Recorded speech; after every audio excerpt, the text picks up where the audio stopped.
retomando un poco lo que estábamos diciendo, el día de hoy vamos a abordar el tema de manejo de crisis organizacional y es cómo desde el rol de talento humano se debe tener una serie de herramientas que le permitan a la persona poder intervenir de manera adecuada en una situación entre usuario final y colaborador o entre colaboradores, etcétera.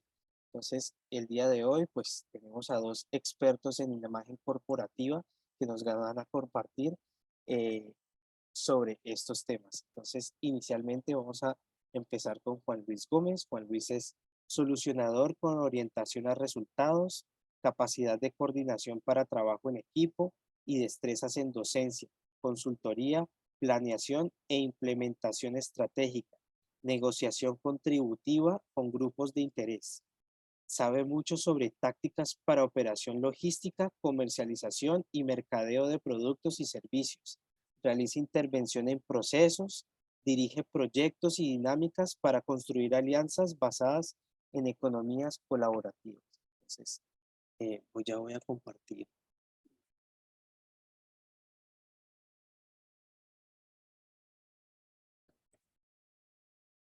Listo. Entonces ya puedes compartir tu pantalla y bienvenidos. Estás sin micrófono. Eso. Perfecto. Iba a decir, te quisiera pedir que hagamos la introducción de Luis también, Ah, porque vamos a ir interactuando los dos al mismo tiempo. perfecto, claro que sí. Entonces, como no, por supuesto, Luis Zafra, bienvenido. Luis es psicólogo y consultor. Él se describe a sí mismo, se formó como actor y psicólogo y con esta combinación y múltiples experiencias y roles, logró desarrollar la metodología Impro para la vida, con la que entrena personas y grupos en el desarrollo de actividades blandas con el fin de lograr un liderazgo que les permita liderarse para liderar situaciones y personas en la búsqueda de un equilibrio dinámico. Entonces, bueno, bienvenidos, muchas gracias por compartirnos sus experiencias y pues por este espacio de conocimiento. Pues muy buenas noches. Bienvenidos todos y por favor siéntanse libres de interrumpir en cualquier momento. Es muy importante cualquier comentario, cualquier duda. Es válido y es muy enriquecedor en este tipo de conversaciones. La idea es que hoy tengamos más una conversación. Sí, Luis. y arrancando, para hacer la primera intervención, queremos decirles que escogimos este lugar muy bonito. Si ven, tenemos un obregón, está hermoso el lugar, muy tranquilo, hasta que decidieron abajo, están haciendo una instalación en este momento de algún andamiaje. Entonces, si escuchan martillos y toda la cosa, no estamos en el taller, sino que están haciendo un montaje para algún evento. Así es, son parte de las circunstancias Del que aquí y el nos, ahora. sí, exactamente, que tenemos que vivir. Entonces vamos a hablar un poco de el aquí y el ahora visto desde el futuro. Qué interesante eso. Y creo que esa es de las cosas que más nos une con Juan Luis. La improvisación es la mirada del aquí y el ahora, y Juan Luis, desde lo que ve aquí y ahora, está haciendo un ejercicio de prospección. Y eso creo que es algo que nos permite ver la realidad y los diferentes escenarios de una manera muy grata. Entonces, así que bienvenidos. Bienvenidos. Y así como decía, la idea es que cómo nuestras organizaciones hoy se preparan para el futuro. Eso es la perspectiva. La perspectiva nos permite preparar nuestras organizaciones, realizar acciones concretas con vistas a ese futuro que visualizamos. Y Prospectemos es un centro de pensamiento que se orienta a eso, que se orienta a partir de los escenarios futuros, establecer acciones presentes en las organizaciones. Bien. Un poco nuestra visión, como les decía, nosotros formulamos e implementamos estrategias y herramientas para responder a esos retos futuros que nos trae la sociedad actual, ¿no? Y hoy vamos a hablar del reto, uno de los retos que veíamos en esos videos, ¿no? Absolutamente. Que es esta exacerbación de muchas de nuestras emociones que no están mediadas por lo que pensamos, sino que se generan a partir de nuestros deseos y terminan siendo choques por obtener lo que queremos a cualquier precio y de cualquier manera. Exacto. Y cómo eso establece un nuevo orden, ¿no? Unas nuevas dinámicas organizacionales que es importante reconocer en todos los procesos de la organización, o en su defecto lo que se genera es que hay rupturas fuertes, como veíamos, es decir, personas que terminan sin dientes, bloqueadas en el piso, etcétera, etcétera. Bien, entonces, para eso vamos a entender cuál es la situación, un poco vamos a tratar de entender cuál es la situación que vivimos hoy en día, que convivimos, porque es nuestra situación diaria de todos nosotros. Y sería buenísimo, por favor, Liliana, Luisa, Margarita, si tienen ejemplos, fantástico, vamos a discutirlos y así profundizamos en lo que necesiten. Bien, ¿qué estamos viendo hoy? Hoy vemos que hay lo que yo denomino insatisfacción psicosocial, ¿no?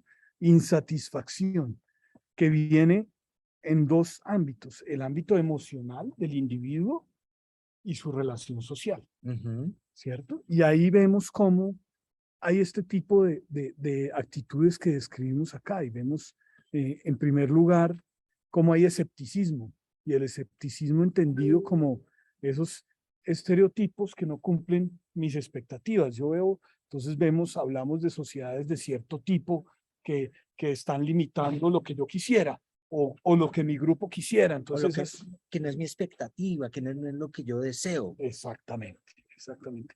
Y después de ese escepticismo viene la desilusión, ¿no? Algo que hoy en día un poco nos está pasando con la política, que había mucha expectativa con escepticismo y ¡pum!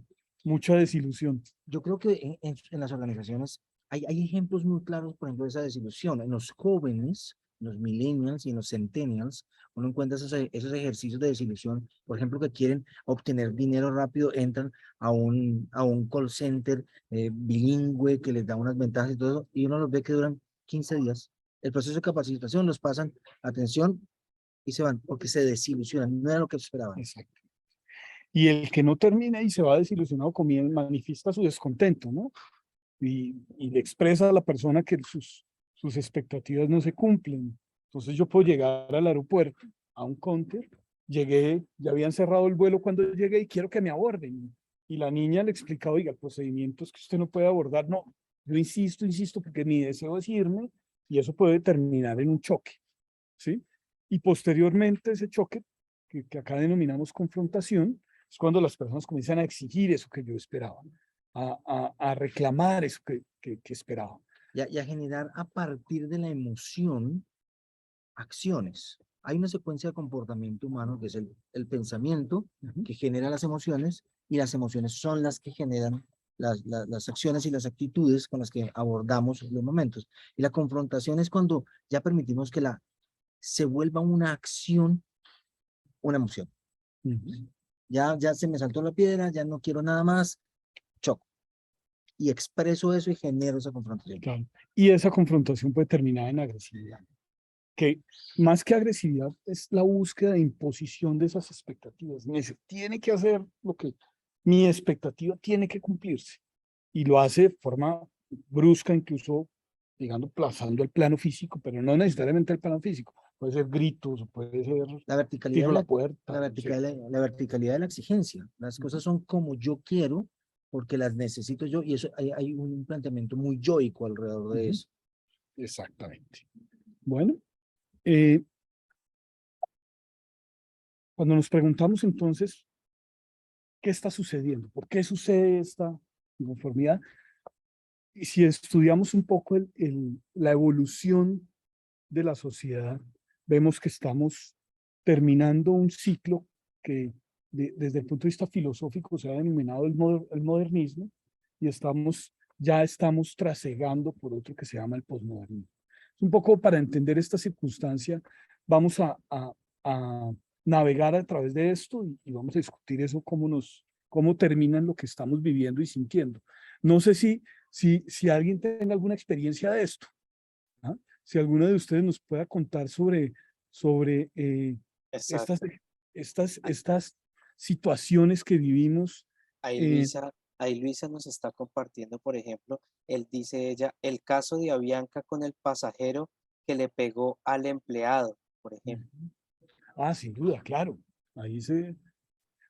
¿Se acuerdan de esta señora que llegó a Claro En en Cartagena. Cartagena, Sí, Cartagena, que le exigieron ponerse el tapabocas? y se desató. Sebastián, te agradecemos. Tú que tienes allá la posibilidad de ir viendo el chat, si hay algún comentario, alguna cosa, nos levantan la mano, Claro nos que avisan sí, para que claro que vayan sí. pasando la Aquí mano. Listo, estamos. Por gracias. favor. Bueno, eh, bueno, de ahí tenemos, les hablábamos de esta explicación filosófica, ¿no? Y ahí nos podemos adentrar en eso de dónde viene, cuáles son los síntomas de eso que estamos viviendo hoy en día, ¿no? Y podemos irnos hasta la Edad Media. En la Edad Media, antes del modernismo, ¿cierto? En la Edad Media, el ser humano tenía una explicación externa, en Dios, Exógeno. exactamente. Y ¿cómo vivía el ser humano? Pues tenía de verdad una vida difícil comparado con lo que tenemos ahora, porque si uno quería tomar un baño, pues le tocaba llenar una tina y calentar el agua por fuera y traerla. Unas condiciones Claro. que había que elaborar Es- permanentemente para cada sí. beneficio. Y hoy en día eso no sucede, porque hoy en día abrimos la llave de la ducha y nos sale el agua tibia, caliente, depende de cómo estemos, pero nos sale el agua. Antes no, yo la tenía que traer para poder disfrutar de un baño. O si vemos también situaciones como el odontólogo. Es Oh, decir, no existía, no existía la anestesia. Imagínate ir al odontólogo en esa época. Y no existía que le hicieran calzas a uno. no, era exodoncia, eso era saque muelas porque había que atender de raíz el asunto. Exactamente. Entonces, ¿qué pasó? De la Edad Media pasamos efectivamente a lo que hoy conocemos como la modernidad. ¿Qué nos trajo la modernidad? Pues nos trajo mucha comodidad, pero especialmente nos trajo un concepto, una idea, y es que a través del conocimiento, de la técnica, nosotros íbamos a lograr el estado de bienestar, que a través de eso nosotros íbamos a vivir hoy en estado de bienestar. Claro, el desarrollo te genera condiciones que permiten objetos, contextos, sistemas que te dan unos beneficios de manera equilibrada. Es decir, y hay una palabra importante aquí y es el concepto de garantizar el estado de bienestar, que era un hacer que generaba un estar bien. Exacto. Y eso lo vemos de pasar a lavar la ropa en el río contra la piedra, surgieron máquinas y la podíamos lavar en nuestras casas. Y con la comodidad y además mucho más rápido y sin tanto esfuerzo físico, eh, de pasar a escribirnos cartas que se demoraban meses, pasamos a hacernos llamadas telefónicas y hoy en día a tener smartphone, ¿no? Sí, y a tener unos periodos, el conocimiento y el desarrollo tecnológico, a tener unos periodos de avance muy veloces para lograr saltos de bienestar muy importantes. Por ejemplo, del teléfono al smartphone, es decir, del Exactamente. cable al inalámbrico, del beeper al teléfono inteligente, del control, del televisor blanco y negro con botón al control remoto. Cosas, Y hoy en día a los streaming, a sí, ver lo que claro. uno quiere. Entonces, en realidad las características de este periodo de modernidad que surgió por allá en el año 1800, un poco antes, y duró hasta comienzos del siglo pasado, hasta mediados del siglo pasado incluso, porque la lavadora, el teléfono, todo esto es del siglo pasado, de hace 40 años. El smartphone tiene 20 años. Sí. No es que ha sido parte de nuestra vida ese cambio, ¿cierto? Los conceptos, ¿cuáles eran? Primero, que el conocimiento expresado en el método científico, en los procesos, en los procedimientos, ¿cierto? Eran el camino hacia ese bienestar. Y la naturaleza y el ser humano eran un instrumento del método científico, estaban al servicio de ese método científico.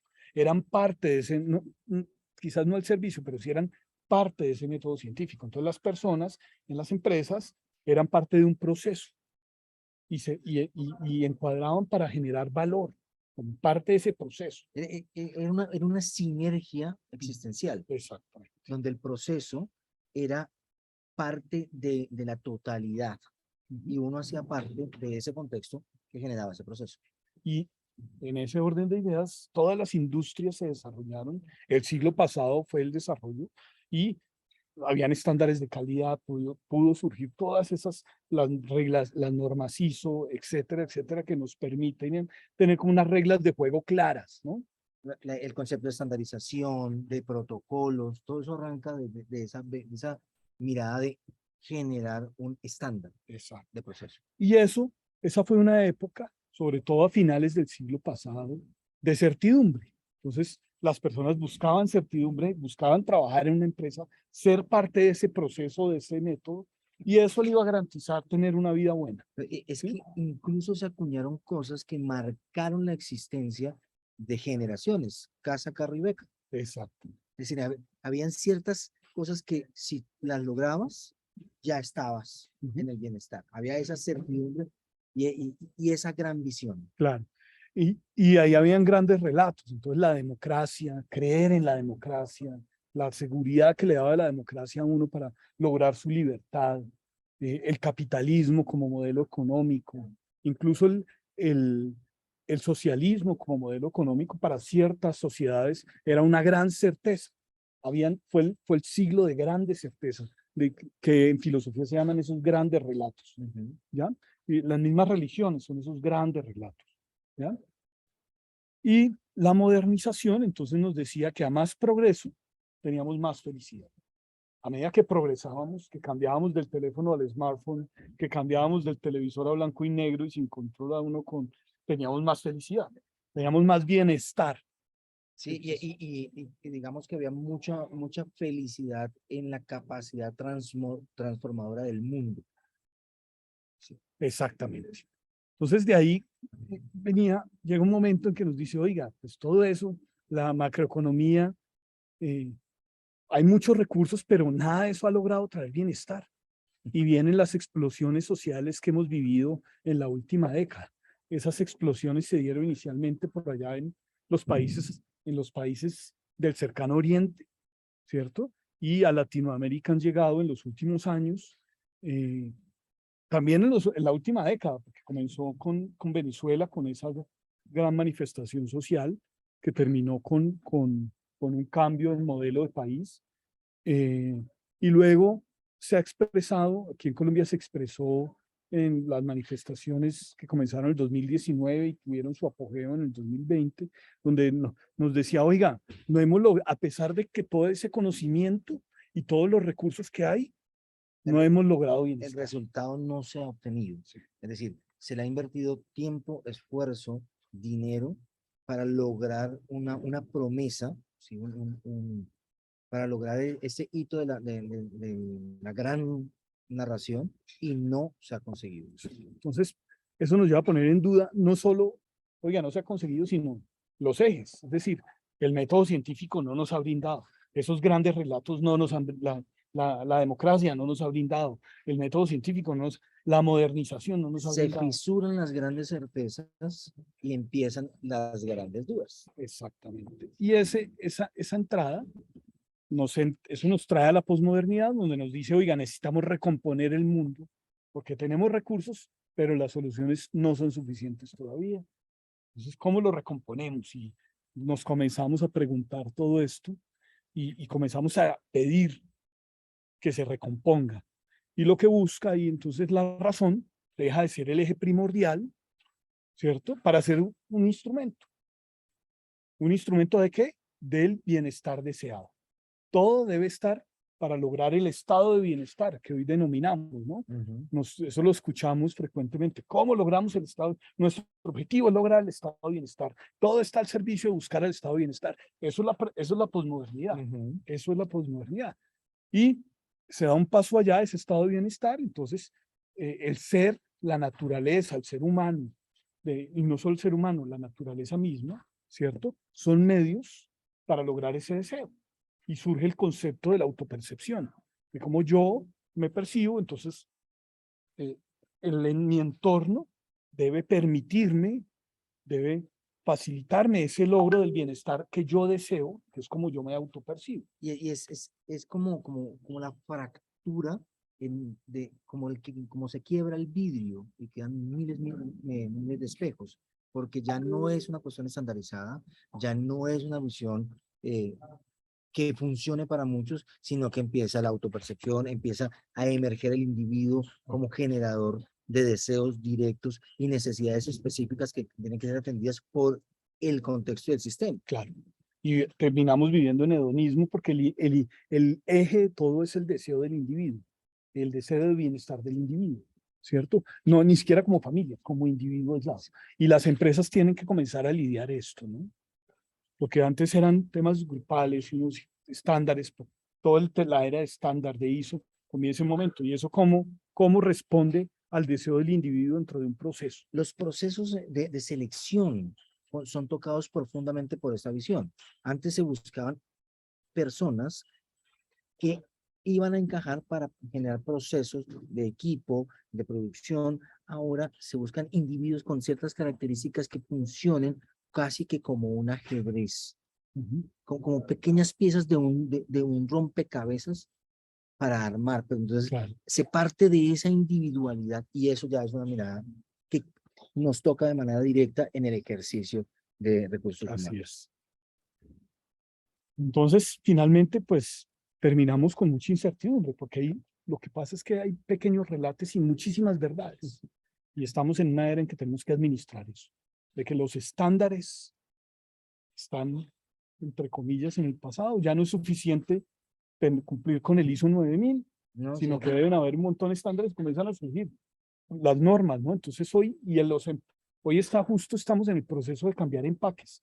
Comienzan a pasar a hacerle un montón ya no es suficiente el sello de calidad, sino el sello de que el tipo de comida, etcétera, comienza esa evolución. grasas saturadas, alto en sodio y en potasio, todas esas cosas, porque hay intereses individuales que van a mirar ciertas cosas. Que si ayuda a grupos con ciertas limitaciones, que si no ayuda, entonces comienzan a haber un montón de informaciones en un solo empaque, imagínense, ¿cierto? Y eso pasa dentro de las compañías y es un reto para las compañías. Entonces, estamos en una era de la posmodernidad que es la exigencia del deseo como ruta para lograr el bienestar. Entonces pasamos del conocimiento para lograr el bienestar a la exigencia del deseo para lograr el bienestar. Una percepción muy diferente del mundo que está en el individuo hoy enraizada. Y que eso afecta a la cultura y al clima organizacional de manera directa, porque ya cuando hablamos de cultura organizacional no estamos hablando de solamente cómo nos tratamos acá en términos de conceptos básicos para el relacionamiento, sino que hablamos también de la exigencia y la atención del deseo, porque yo necesito ciertas condiciones particulares para que este trabajo me satisfaga. Entonces, en resumen, ¿cuál es el diagnóstico de la sociedad actual? Entonces vemos que hay una sociedad con individuos que buscan sus deseos, que son denominados ideologías, y que reaccionan emocionalmente, ¿no? Dentro de esos procesos en que están trabajando. ¿Por qué? Porque hay una visión distorsionada, principalmente porque el conocimiento hoy en día viene muy segmentado a través de redes sociales. Una verdad es la que me cuenta la empresa, pero otra verdad es la que yo veo en las redes sociales y muchas veces le doy más credibilidad a las redes sociales que a lo que me cuentan en la misma empresa. Entonces, llego a exigirle cosas a la empresa que vi en las redes sociales y que el 80% de esa información de las redes sociales puede llegar a ser falsa. Entonces, Es lo que se tengo llama, exigencias. es lo que en el storytelling de marca son narrativas fragmentadas, porque no son, es decir, las redes sociales se ve una cosa, pero en la realidad interna es otra, pero entonces hay una cantidad de perspectivas y de distorsión sobre eso. Exacto.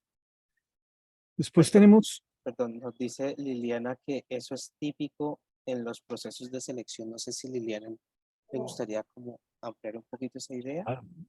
Sí, mira, muchas veces lo que ocurre es, se hace una oferta laboral, el candidato participa en el proceso, pero ya cuando está internamente dentro de la organización, empieza a ver que muchas de las cosas propuestas en el proceso inicialmente no es verdadero. Entonces empieza también a generar una desilusión, lo cual hace que en un momento dado la persona eh, no termine de llegar y ya esté buscando nuevas alternativas.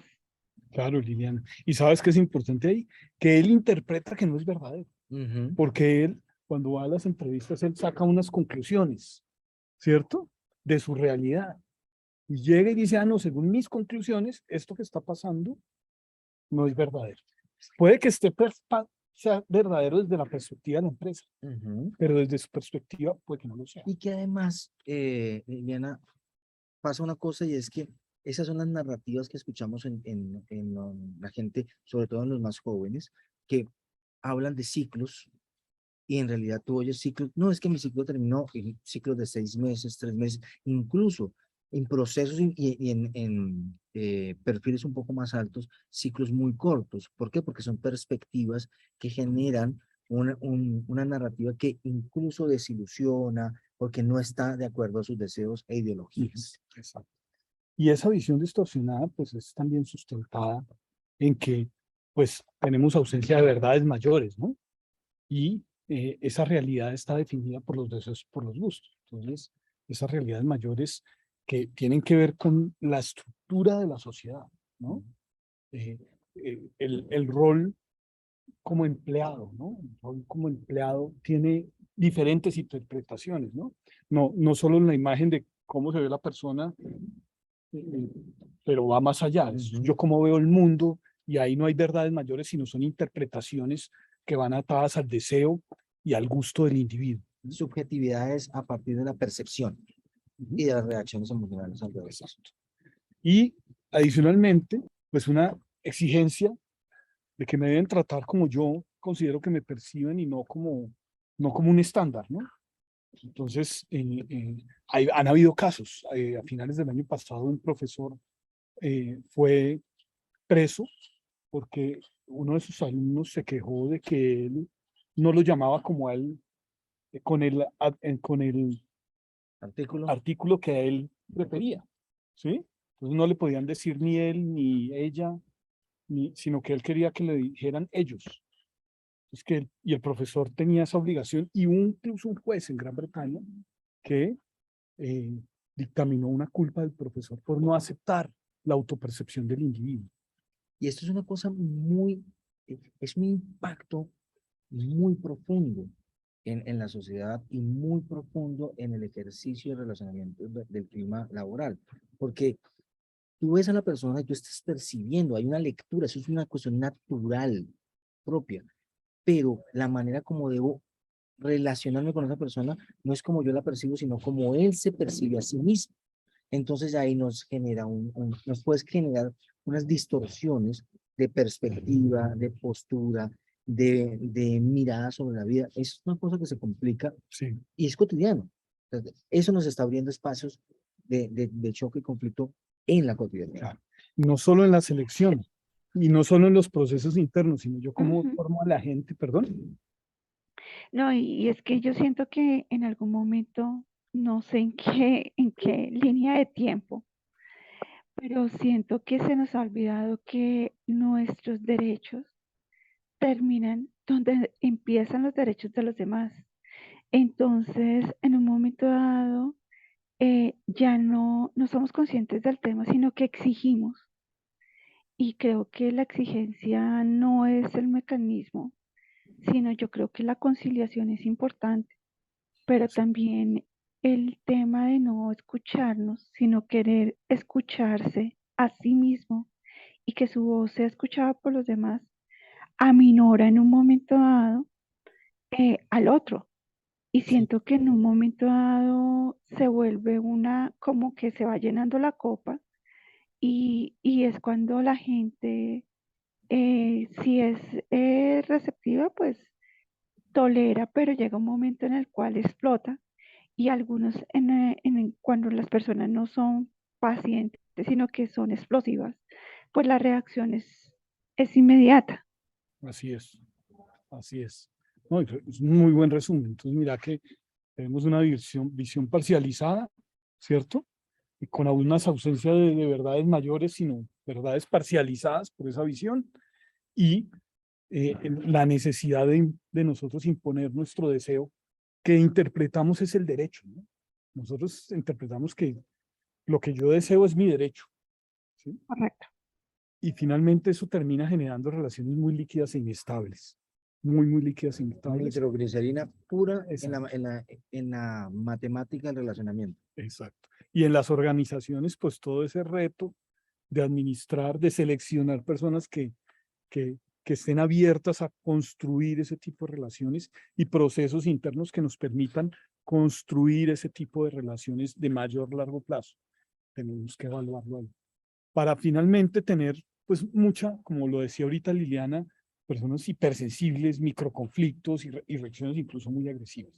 Eso en resumen lo podemos llamar como una sociedad paliativa que está un poco intimidada por las exigencias de los deseos particulares. Pues la sociedad es como, venga, yo voy curándolo, no yo voy sanando los problemas de este, el de allá, todo. Sociedad de ibuprofeno. Sí, Para el dolor de exactamente. rodilla. A usted le duele la rodilla, eso no los meniscos, no, deme solamente para la rodilla, para que no me duele la rodilla, yo sigo caminando. Es pura tensión sintomática y no hay mucho trabajo sobre la solución de fondo. Claro. Y una tensión muy grande, porque los empleados comienzan a buscar entonces, no, yo no me siento bien, entonces no quiero ir a trabajar, voy a buscar mi incapacidad, choca con si encuentra alguien, algún médico que sea serio, choca con el médico porque el médico le dice, pero no le puedo dar la incapacidad. Y hay historias de médicos con choques por eso, porque entonces terminan aceptando para que no los agredan, etc. Claro, porque van a decirle al médico hágame la incapacidad de lo que yo creo que tengo, Sí, o lo que yo necesito que me incapacite. exactamente, exactamente. Estamos en una sociedad inmediatista y creo que eh, confundimos la inmediatez con el tema de agilismo. De Creo acuerdo. que en un momento dado todo se nos volvió urgente, todo se nos volvió inmediato y la priorización es algo que ya no existe, sino que necesito dar respuesta ya o quiero una respuesta ya a una costa de la misma persona y de los procesos a los cuales se les ha dedicado tiempo en su construcción. Sí. Luisa, ¿y nos quisieras comentar algo del screenshot que nos compartes? La verdad, cuando estaban hablando, a mí me mandaron por el grupo interno de mis amigas y yo dije, precisamente lo que están diciendo acá, yo dije, sin querer me mandó el destino lo que tengo que mostrar acá, por ejemplo. Identifiqué precisamente a Betty en lo que ustedes estaban contando en la reunión, en este webinar. Y la verdad me parece, cada palabra que han dicho, yo lo pasé en UNE, me pasó en UNE que a lo último yo sentía que ya no podía. Es lo mismo que están diciendo ustedes, es lo mismo. Yo soy comunicadora, pero el tema me llamó mucho la atención y la verdad que todo lo que están diciendo identifica amigos, conocidos, todo, la verdad. Muchas gracias. Entonces, en términos más, digamos, técnicos, en términos administrativos, esto lo definen los administradores de empresas como el ambiente VICA, ¿no? VICA de un ambiente volátil, con incertidumbres, ambiguos, porque no hay verdades, sino hay ideologías y perspectivas, y muy complejo, porque todo eso termina en una gran complejidad que debemos administrar, ¿no? Y eso, entonces, digamos que esto que vemos tiene ya una definición en ese aspecto. Y es volátil porque también no hay como ni siquiera pequeñas certezas, todas son variables, todas son transitorias, todo puede cambiar, entonces no hay constantes. Exacto, exacto. Entonces, y esto lo vemos en la vida real de las empresas, ¿no? Aquí les traemos un par de ejemplos, pero pues sé que con los videos que vimos antes, etcétera, pero acá vemos impactos que pueden ser muy fuertes, ¿no? Por un pedazo de pizza, ¿cierto? A esta empresaria, yo no estoy discutiendo cómo actuó ella, sino las consecuencias. Por un pedazo de pizza, prácticamente se le terminó el negocio porque se le retiraron los patrocinadores, ¿no? Entonces puede estar en riesgo el futuro de una compañía, como lo ven. Y en este otro caso, que vemos un empresario que se manifiesta, pone un reclamo para otra compañía públicamente y le responden inmediatamente, ¿no? Le responden y le dicen un momento, oiga, usted, yo también me sentí estafada por usted. Entonces, mire el manejo de las comunicaciones, cómo debe ser. Cuando yo voy a sacar comunicación por las redes, ojo que debo medir qué consecuencias me puede estar generando. Y además debo tener capacidad, tener la habilidad para poder responder y manejar estas situaciones. En el caso de la pizza, si esta empresaria hubiera tenido un manejo adecuado, quizás las consecuencias hubieran sido diferentes. En este caso, en el caso de este empresario, Alex salió por los medios, llamó a la señora, actuó de una forma que yo no creo que él la tenga definida, pero actuó y solucionó el tema y evitó que se le volviera una bola de nieve, pero puede terminar en bola de nieve si no estamos preparados. Y las organizaciones, si ustedes ven, tanto en los procesos de selección como en los otros procesos operativos, en este caso, los procesos de comunicación y manejos de crisis, deben tener contemplados estos elementos que nos están causando Sí, muchísimo ruido. entender que se necesita parametrizar, tener algunos, ya no se puede hablar de controlar, uno debe hablar hoy en día de manejar, uno hoy en día debe hablar, en lugar de entender, de comprender. Es decir, más o menos entre qué parámetros se pueden estar presentando estos comportamientos. Porque cuando queremos tener un entendimiento, o sea, a tomar el conocimiento o la situación o controlarla, muy seguramente puede pasar esto, porque queremos defender la razón que queremos tener. Así es. Y esto, cuando lo vemos a nivel global, y vemos si esto solo a nivel social o a nivel cultural que está pasando, nos damos cuenta que no es. Mire que estamos viendo, en este caso, la potencia más grande del mundo, tiene en su agenda diplomática y dicen, nos aseguraremos que la diplomacia y la ayuda, es decir, los fondos que ellos dan, funcionen para promover esto. Estas ideologías, todo digamos, ellos están hablando de ciertos grupos, pero en realidad estamos hablando de esta dinámica. Ahí políticamente se está financiando para que esto suceda. Se está legislando para que esto suceda, que es lo que vemos en el ejemplo del país, donde ellos dicen que en el caso de Estados Unidos están imponiendo una ley de igualdad, ¿cierto? Que modifica los derechos civiles, ¿sí?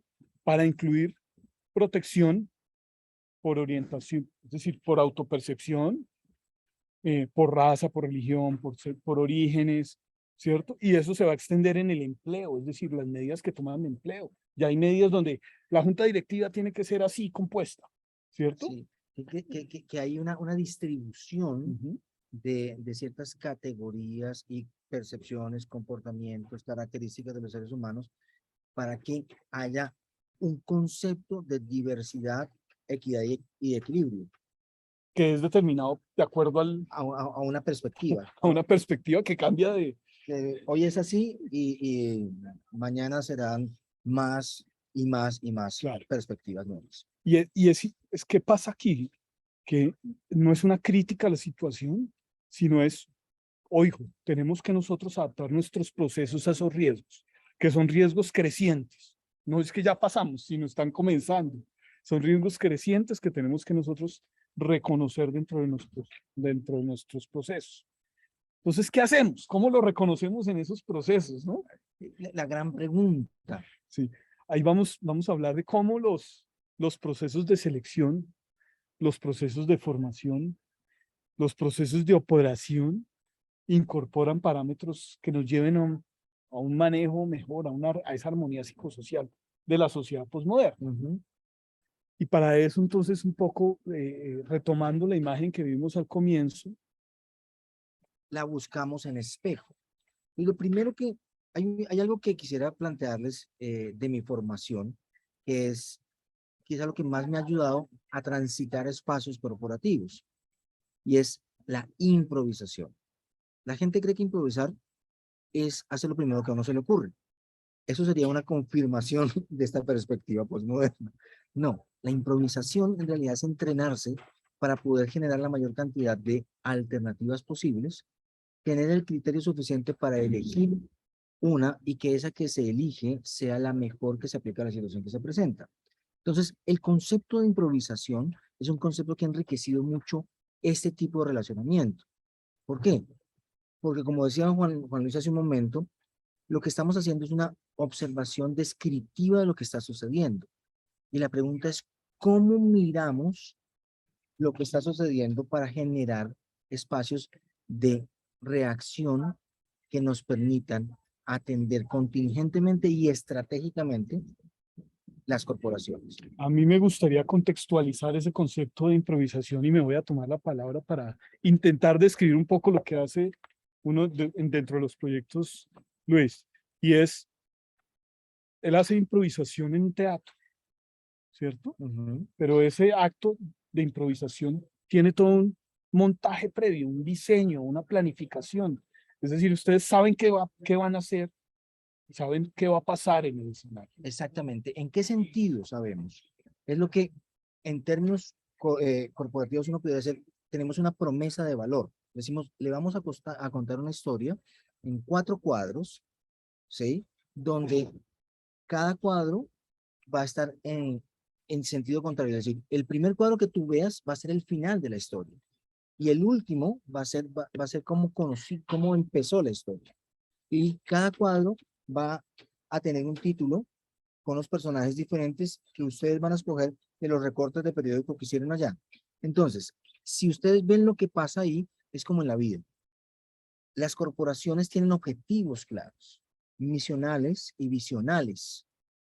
Tienen promesas de servicio y promesas de producto. Pero ¿cómo se consigue eso? A partir de arriesgarse a esto que es la incertidumbre de las realidades de la construcción. Entonces, por ejemplo, frente al escepticismo que plantea una situación de relacionamiento como esta, hay que buscar ciertos niveles de certidumbre, pero la certidumbre no está en fijar posiciones, que es lo que les decía hace un momento. No se trata de que yo quiero controlar o quiero entender, se trata de que yo quiero manejar y que quiero, a partir de eso, comprender la situación. ¿Y eso cómo se hace? Escuchando y validando. Y eso implica un relacionamiento directo y que escuchar qué significa es entender la diferencia y no verla como amenaza, sino como riqueza, pero a la luz de lo que estamos buscando, de un objetivo superior que tenemos, porque si no, no podemos. Ahora, eso en la aplicación directa de quienes, cuando yo hago un proceso de selección, yo estoy planteando lo que hacemos y el objetivo superior. La pregunta en este proceso es, ¿tú te ves acá? Lo que tú eres, lo ves en funcionamiento de lo que estamos planteando. Es un poco cambiar la responsabilidad de la elección. Y prevenir lo que Lilia nos comentaba antes. La persona llega, trabaja y se siente desilusionada. Entonces, si yo escucho, valido y actúo, intervengo a esa persona antes, evito esa desilusión. Si ya llegamos a la desilusión, tenemos que actuar de otra forma, ¿no? Ya está, si queremos prevenir que esa desilusión termine en retiro de la persona, tenemos que actuar de otra forma. Sebastián planteaba hace un momento de algo que es uno de los pilares que yo trabajo y es la comunicación resolutiva. Piensen en que la comunicación, el máximo objetivo de la comunicación es resolver, es acercar posiciones, resolver conflictos, y eso implica entender que alguien tiene la necesidad y yo tengo una respuesta, y viceversa, es decir, la comunicación es un ejercicio resolutivo interdependiente. Entonces hay que verificar las posturas y clarificar la orientación hacia ese tipo de situaciones. ¿Por qué? Porque es comprender las partes y entender que esto es un diálogo. Y llevar la cosa a bajar un poco el yoísmo del reclamo para poder empezar a tener la esperanza de resolución. Exacto. Y de ahí pasamos a comprender a la persona, ¿cierto? Brindar respuestas para generar compromisos en eso, que lo involucren, ¿sí? Y comprobar que eso efectivamente está teniendo impacto en el individuo. Que no hay un señalamiento, que el proceso comunicacional hoy en día hay que llevarlo a ejercicios más descriptivos que de posicionamiento a juicio. Uno puede tener posturas, y esto no se trata de que uno sea, un camaleón.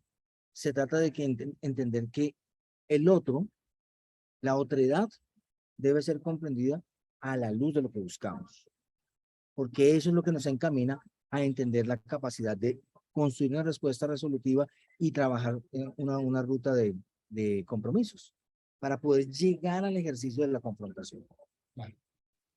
Y de la comprobación, y es todo el camino que hemos hecho, escuchándonos, generando una verificación, clarificando la orientación, entendiendo las partes, pues ahora debe tener la clarificación de la atención y el mejoramiento que nos lleve hacia los objetivos que buscamos, porque es lo que necesitamos.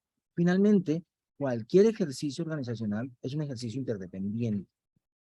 Es decir, individuos distintos que por sus características y sus habilidades conforman equipos para lograr la obtención de resultados. ¿Listo? Sí, Y ese proceso finalmente nos lleva a lo último. claro. Y ahí evitar que entremos en un proceso de agresividad donde tengamos que aplicar contención, ¿no? Contención Exactamente. para que haya moderación, que haya exposición de las cosas. Entonces tenemos que tener todo esto, cada paso busca prevenir el siguiente. El siguiente. Exacto. ¿Por qué? Y quiero que empezando la conversación, les decía que hay una secuencia del comportamiento humano que es lo que nos hace construir la manera como nos relacionamos. Es pensar, nos lleva a sentir, y esas emociones hace que generemos acciones y reacciones. Ahora, lo que buscamos es que la gente piense de una manera más tranquila y sosegada, que entienda que hay espacio para construir una comunicación resolutiva, una comprensión, la comprensión de la diferencia, pero que también haya una cultura de la otredad, es decir, no eres solo. Aquí hay este entorno, si se quiere, de construcción de comunidad yoica, pero comunidad, y eso significa que tenemos que ver al otro. Ese ejercicio de pensamiento debe estructurar la posibilidad de tener un mejor relacionamiento y manejo de las emociones. ¿Para qué? Para que no hayan reacciones, sino acciones coherentes. Y esto es este camino de una construcción de armonía psicosocial. Y es muy importante una cosa, porque esto inicia el proceso de selección. Si no tenemos un buen proceso de selección, donde involucremos que las personas tengan habilidades para interiorizar estos elementos, ¿sí? Vamos a tener después problemas y sobrecostos en la organización y una alta tasa de abandono en la organización, etcétera, debido a estas circunstancias. ¿Bien? Mi mayor énfasis, digamos, de recomendación en un proceso de selección hoy en día es lleva a la persona que te parece interesante a preguntarse si se ve realmente. Es decir, a hacerla corresponsable de su propia selección. Porque muchas veces las organizaciones buscamos elegir al mejor elemento, pero es una elección unívoca, es decir, lo que nosotros necesitamos. Pero somos nosotros la respuesta de su búsqueda, eso es comunicación resolutiva. Claro. Un cambio de 180 grados en los procesos de selección, sin lugar a dudas. Bueno, de ahí nos queda que necesitamos tener entonces recomponer las habilidades organizacionales, las duras y las blandas, porque hemos hablado mucho de las blandas en la diapositiva anterior, pero las duras también. No vamos a entrar en el pormenor de las duras, pero sí, los procedimientos deben reconocer que haya espacios de deliberación, que haya esos espacios en los procedimientos, o sea, que haya círculos de mejora.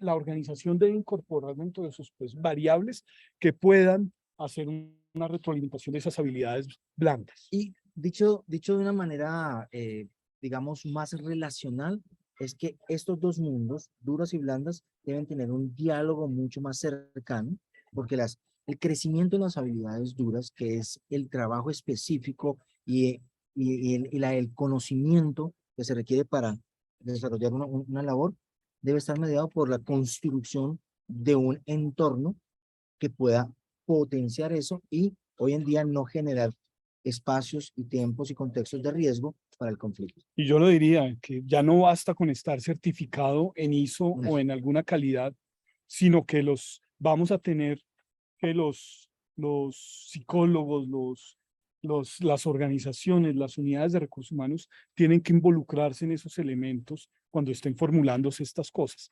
La mejor definición de inteligencia es saber qué hacer con lo que sabes. Y eso significa utilizar las habilidades duras de una manera relacional con las blandas. Las duras son el esqueleto, las blandas son los elementos articulares, los líquidos sinoviales, lo que permite la movilidad. Claro. Cuando vemos el proceso de una compañía, las compañías comenzaron en la época de la Revolución Industrial, era muy importante el gerente de producción. Ese era el líder de la organización. Cuando uno iba a comprar un Renault, un carro, cualquier carro, La planta. estos 6 meses, ¿qué le vendían? El color que habían producido. ¿No? Estamos hablando hasta los años 70. Uno no escogía el color. Bueno, uno sí lo escogía, pero si quería el verde le tocaba esperar 6 meses. Porque el gerente de producción mandaba. Después cambió y el líder fue el gerente comercial. La demanda. Sí, ¿qué es? ¿Dónde vamos? Hoy en día, muchas organizaciones, el líder es el gerente financiero. ¿Cómo busco recursos? Hoy en día que estamos teniendo altos niveles de intereses, inflación, son temas financieros donde adquiere especial relevancia el gerente financiero y marca las pautas de la organización, pero dentro de poco vamos a encontrar la relevancia de los gerentes de recursos humanos interviniendo en todos los aspectos. Organizaciones como Google, donde lo más importante es el bienestar del relacionamiento, de los individuos y el relacionamiento entre ellos. Claro. Es decir, ahí la importancia de la mirada del recurso humano y la administración y la proyección del recurso humano es fundamental. El proceso cambia, el proceso de selección cambia en ese orden de ideas y dentro de la organización la dinámica cambia en ese mismo orden de ideas, siendo una perspectiva mucho más humana en ese sentido. Bueno, con esto nosotros terminamos. Quisiéramos abrir un poco para que haya un espacio. Por favor, si hay alguna duda, bienvenidos. Nosotros digamos que las escuchamos. Cualquier inquietud que haya o comentario, bienvenido, por favor, cualquier comentario que pueda enriquecer y saquemos unas conclusiones conjuntas todos. Los invitamos a participar. Claro que sí, Juan. Yo tengo una consulta y es, ¿cuál es el tipo de acompañamiento que se le debe realizar a un colaborador para fortalecer esas habilidades blandas? Lo digo, por ejemplo, en el caso del counter de la niña de la aerolínea, que tiene que soportar tantas presiones y tantas situaciones de incertidumbre y tanta presión encima.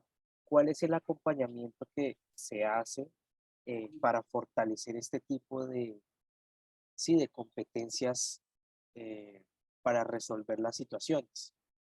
Ok, en ese sentido lo que se hace, lo primero que se hace es una aproximación a cada organización para hacer un diagnóstico que tiene que ver con el core del negocio, con los elementos de cultura y clima organizacional y la manera como eso se refleja en la atención del cliente, tanto externo como interno. Y ahí tú puedes identificar, por ejemplo, que lo que se necesitar es una línea de liderazgo. ¿En qué? En cómo liderarme para liderar situaciones y personas difíciles.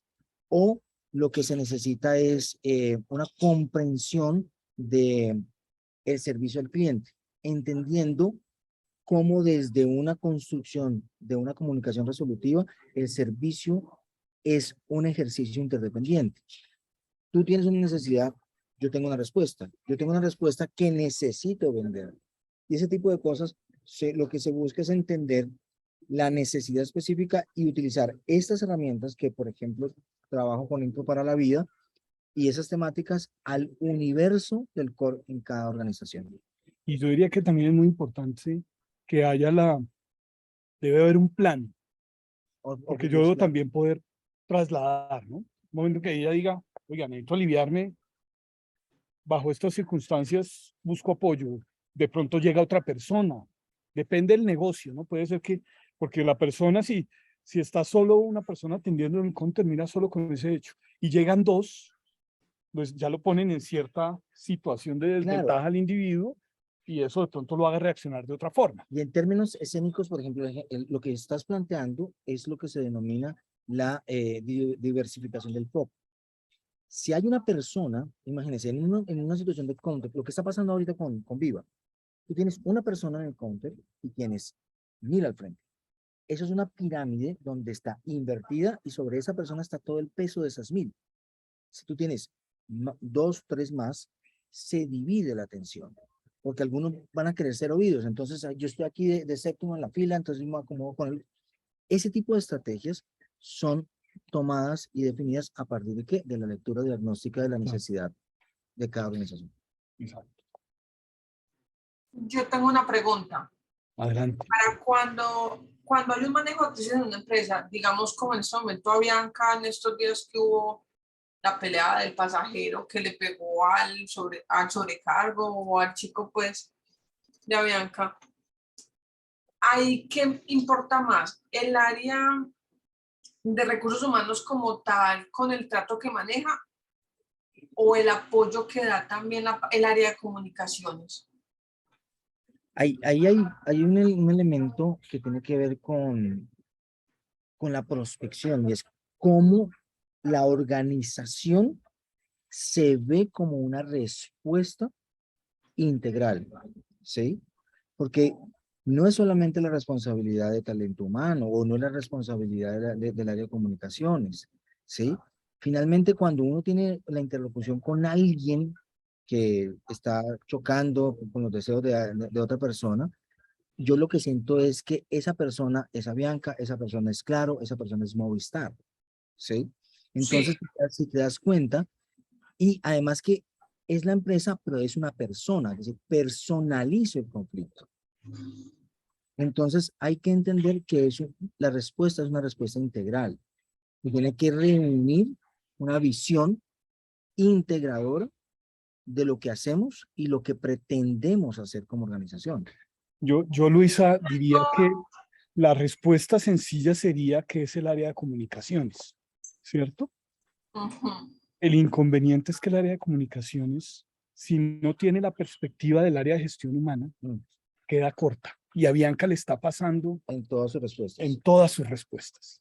¿Sí? Yo te hago una pregunta, de acuerdo con eso que están diciendo, que yo también estoy de acuerdo en esa parte, que comunicaciones tiene que hacerse cargo de eso. Porque hay algunas empresas que se quedan calladas en esos momentos. No hablan y ¿por qué no ven la importancia de que es necesario que hablen y den la cara? Porque aún no han comprendido la situación que está pasando hoy en día. Tienen que estudiar su entorno. Los niveles de transformación. ¿Sí? Es lo que acabamos de hacer. Esto lo debe pensar todas las organizaciones para poder generar respuestas en la atención directa. Sí, el caso de vida que ponía, perdón, Luisa. Bastante, es bastante lo que hay que hacer en esta parte. Claro. En esta mira el caso que ponía Luis ahorita con Viva. Ellos están tomando una decisión desde la perspectiva de la eficiencia. Yo pongo una persona y no invierto la ecuación. Entonces, mi eficiencia no está funcionando y me está agrandando el problema. ¿Cierto? Si yo lo miro desde la perspectiva y armo una estrategia desde la perspectiva de la gerencia de recursos humanos, le diría, oye, un momento, usted tiene tanta gente y tiene que atenderla, tenemos que buscar es menos relevante la eficiencia que viene de la mentalidad de la gerencia productiva y de la mentalidad de la gerencia financiera, donde yo busco eficiencia, pero la perspectiva humana y la perspectiva más comercial y de recursos humanos, oye, un momento, para yo contener esta situación, necesito tener otras herramientas, implementémoslas para salvarlas. Lo mismo cuando pasan estos temas que el área de comunicación tiene que reaccionar. Si el área de comunicación reacciona a veces incluso Bianca reacciona con Twitter, ¿no? Desacreditando al cliente. El cliente se pone más bravo todavía. Claro, Entonces, la eficiencia de tener hasta o un chatbot o esto se vuelve también un riesgo grande para la compañía. Entonces, es la perspectiva desde la gerencia financiera, la gerencia de claro, operaciones o la otra porque perspectiva. dan respuesta desde la búsqueda de la eficiencia financiera a problemas que son humanos. Entonces, ¿qué sucede? Tú sientes que no te están parando bolas, de que tú no le importas a las personas. Y en este terreno de tanto yoísmo, eso es una bomba a tiempo. Claro, y pongamos el mismo caso de Viva. Viva que está además con una situación donde tiene que ganar peso frente al Estado, ¿cierto? Debería buscar yo cómo busco la opinión pública para que esté a mi favor. Favorezca Y una parte de la opinión respuesta. pública son mis clientes. Si yo fortalezco a mi opinión pública, incluso es una estrategia empresarial, gano fortaleza frente a mi posición frente al organismo de regulador y de control, y si gano esa fortaleza, voy a tener posiblemente mejores resultados, si no voy a terminar abriendo 2 y 3 frentes al mismo tiempo. Y en términos de comunicación resolutiva, lo que hacen es generar una situación que arme un gran conflicto y digan, ¿vio? A ustedes no nos han ayudado a dar respuesta, entonces mire, ahí está el conflicto. Y resulta que eso es mucho más Claro. estratégico desde lo humano, una situación que busque alternativa. Sí. Perdón, tengo otra consulta y es en el escenario donde ya se dio el caos, es decir, pongo el escenario en el individuo de inmigración, le pegó una patada al otro señor y bueno, ¿qué es lo primero que debe hacer la organización? ¿Qué es lo primero que debe minimizar? O, ¿sí? ¿Cuáles son los primeros pasos para gestionar la bomba que acaba de ocurrir hace unos minutos, pues? Hay un ejercicio importante que lo veíamos en la secuencia de buscar la armonía psicosocial. Uno, no arrancar a defenderse. Hay 3 puntos que son muy importantes en estos. Uno, reconozca cuáles son sus errores. ¿Sí? Abra la puerta para decir, oiga, organizacionalmente nos podemos equivocar porque aquí somos personas. 2, ubique qué cosas hizo bien para poder ayudar a dar respuesta. Y 3, tenga claro que los objetivos que usted busca son objetivos de atención y resolución. Entonces, genere diálogos que busquen resolver la situación y no excusarse. Muchas de las cosas que hacen las empresas por salvar la marca es distraer o señalar culpables o minimizar las responsabilidades. No, es que como el señor se pone así de grosero, ¿no? Mire, el señor se puso grosero, claro que sí, pero lo que pasa es que cuando tú eres el representante y tienes un logo, hay una responsabilidad muy grande a la cual normalmente en el proceso de inducción, desde la cultura organizacional, no estamos haciendo. Por eso les hablábamos desde el principio, desde hace un rato, el asunto de el compromiso está en cómo yo aporto y cómo me veo en la organización para asumir responsabilidades. Sí. Bueno, Liliana nos pregunta, nos dice, ¿cómo manejar estas situaciones en las empresas familiares, donde el direccionamiento autoritario viene desde la gerencia? Un reto grande, ese es un reto bien importante. Y también depende la situación de la empresa, ¿no? Porque hay situaciones donde ya no hay, están en una lucha por la sucesión. Entonces le imprime otra dinámica porque no solo es, digamos, el autoritarismo de la empresa familiar, sino también hay un choque. Una guerra generacional Exactamente. que tiene que ver con la sucesión. ¿Qué recomiendo yo? Siempre frente a este tipo de empresas familiares que además son un altísimo porcentaje de las empresas colombianas Muy y bien. latinoamericanas, porque como decimos, ¿no? Se le creció el enano, Sí. porque arrancan con un emprendimiento y se le creció el enano y de pronto tienen ya una gran empresa. Siempre buscar una mediación. Hay unas alternativas en las cuales se generan juntas directivas para empresas familiares donde hay participación de elementos externos para dirimir conflictos. Ese tipo de situaciones ayudan mucho. ¿Por qué? Porque lo que se necesita es el arbitraje emocional. ¿Qué es lo que más lesiona? Eso que dice Juan Luis. Son los intereses, y esos intereses son de orden emocional. ¿Cómo me ven? ¿Cómo me valoran mi esfuerzo? Si está siendo valorado. No, es que aquí uno mete la vida y nadie se da cuenta. Yo aquí he dejado mi juventud. Entonces, eso hay que buscar cómo mediarlo a partir del ejercicio de externos. Y diría que es importante robustecer también la organización. Muchas empresas familiares no tienen una estructura. A veces muchas empresas familiares, la decisión de a quien contratan es casi que unipersonal o bipersonal, ¿sí? Pero no tienen un proceso. Entonces es importante tener un proceso de selección serio, donde se evalúen las competencias de la persona que permita abordar. Que le dé estructura. Exactamente. Es decir, que el enano se haya crecido no significa que se tenga que seguir manejando como antes. Por el contrario, hay que ponerse a la altura de las metas logradas. Sí. Y eso significa estructura, eso significa proceso, significa una cantidad de situaciones, organigrama, delimitación de roles y responsabilidades. Es de verdad un reto muy, muy grande el tema de empresas familiares, sin lugar a dudas. Yo personalmente lo vivo, entonces es así, grandísimo, grandísimo. Entonces, muy bien, ¿no? Pues muchísimas gracias. No sé, Sebastián, si hay más preguntas, ¿qué más? Creo que ya esa fue la última pregunta. Muchísimas gracias por este espacio, de verdad que sí.